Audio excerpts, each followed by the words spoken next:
Hello YouTubers. I wanted to show you how to replace the RX300 original leather gear shifter with the wood one. This is a later year model from 2002. The reason why I decided to do this is because the shifter would not come out of park correctly. Sometimes it would, sometimes it wouldn't. You had to press this release button to get it going. So I took the shifter apart. A lot of people are saying there's a solenoid in here that causes the problem and it gets dirty.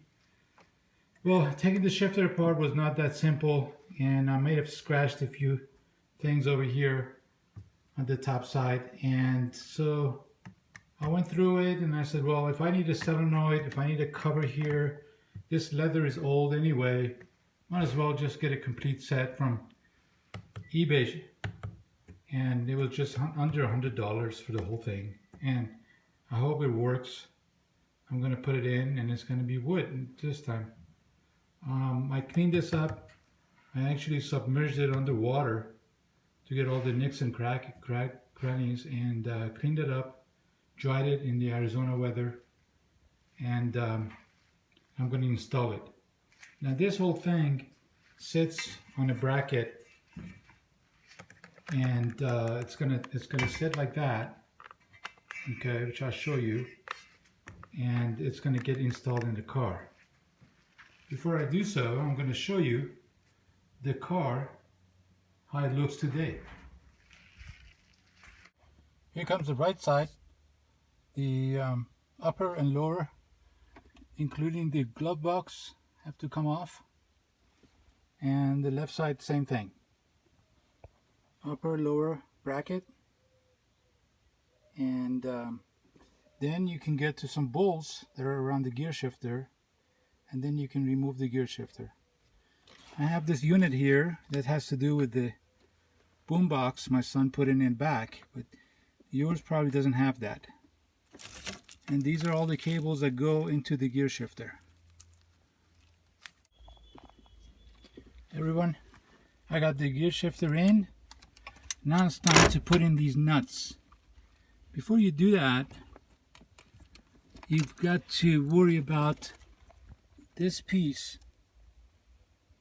that I'm pointing to right here. There's a little plastic part that goes inside of it. There's a handle right there, and it connects there. And if you notice, it's going through the bracket. So make sure you don't miss that. Very important part. Alright, I'm gonna put these nuts in and tie them up. Be right back. Alright, connections are actually not too bad.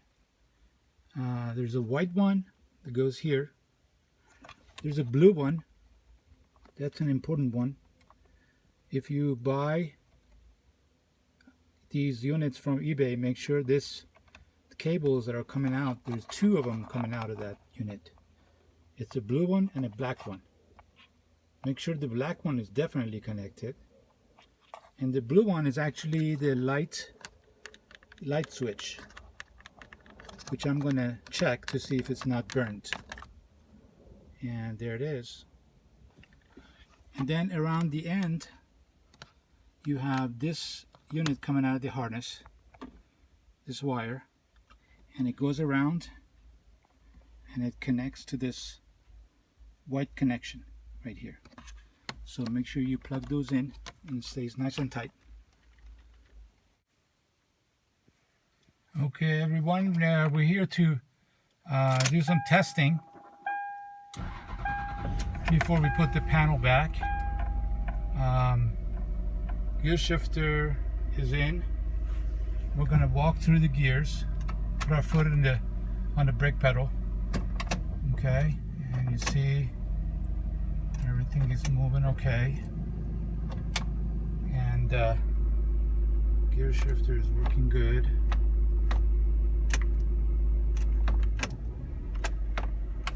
And park, and here goes the front lights. You see the lights came on. That's working. Okay, let's test the